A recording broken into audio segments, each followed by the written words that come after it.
लोकसभा और विधानसभा चुनाव को लेकर आजसू संगठन को मजबूत करने की दिशा में लगातार काम कर रही है। हर दिन केंद्रीय कार्यालय में सैकड़ों लोग पार्टी का दामन थाम रहे हैं। इसी कड़ी में शनिवार को मिलन समारोह आयोजित कर गढ़वा और हजारीबाग के सैकड़ों लोगों ने अपने विभिन्न पार्टी को त्याग कर आजसू के प्रति अपनी आस्था दिखाई है। आजसू सुप्रीमो सुदेश महतो सभी का पार्टी में स्वागत किया। इस दौरान सुदेश महतो ने कहा कि झारखंड को विकसित राज्य बनाने में सभी की भागीदारी की जरूरत है। जिस तरह से अलग राज्य के लिए आजसू ने लड़ाई लड़ी है, अब राज्य के विकास के लिए भी सभी को एकजुट होकर काम करना है। सभी धर्म जाति के लोगों को साथ लेकर ही आजसू आगे की लड़ाई भी लड़ेगी। कार्यकर्ता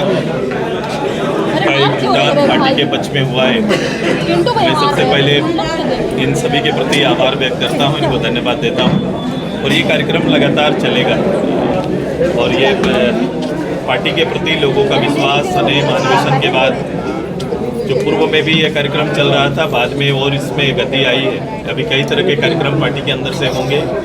हमने राज्य की एक पॉलिटिकल एक प्लान हमारा जो है, हमने जिस रूप से लोगों की भागीदारी सुनिश्चित की है, जिस तरह से हमने लोगों के लिए अलग अलग प्लेटफॉर्म तैयार करने का निश्चय लिया है और राजनीतिक क्षेत्र में सामाजिक क्षेत्र में बेहतर काम करने वाले को सीधे फ्रंट में लाकर काम करने और योगदान देने का आग्रह भी किया है।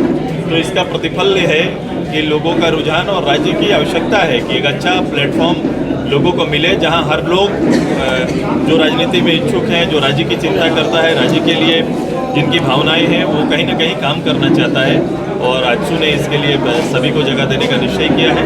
लोग आएंगे और राज्य को सजाने में अपनी राजनीतिक भागीदारी तय करेंगे। एक लॉ एंड ऑर्डर पे है को बिजनेसमैन को ये लगातार चल रहा है। धनबाद देखो, रामगढ़ देखो, हजारीबाग देखो, अलग अलग जिले मुख्यालय में ये चीज़ें लगातार चल रही है। वातावरण जो है, पहले अपराध का ग्राफ बहुत बड़ा है, हम लोग लगातार बोलते आ रहे हैं। अब जो नित्य दिन प्रकाशित हो रहा है, क्योंकि जिन लोगों को जो काम करना चाहिए, जो जिसके लिए जिनकी जिम्मेदारी है, उन लोगों को उस जिम्मेदारी से हटाकर राज्य के दोहन की जिम्मेदारी दे दी गई है। चरित्र बदलने की तैयारी हो रही है, काम बदल रहा है। जिनको लॉ एंड ऑर्डर को ठीक रखना था, संतुलित रखना था, जिसके ऊपर काम करना था, अब अनुसंधान के एक काम नहीं हो रहे हैं। आप देखेंगे कि जितने केस हैं, जितने मुकदमे हो रहे हैं, उसको समय पर जो कोर्ट में जो उनको सबमिट करना है, ये काम कभी बैठकर हो नहीं रहा है, कभी भी मूल्यांकन नहीं हो रहा है। अलग अलग डीजी से लेकर आईजी से लेकर एसपी, डीएसपी, ये हर लेवल में जो अनुसंधान का काम है बिल्कुल शून्य पड़ा हुआ है।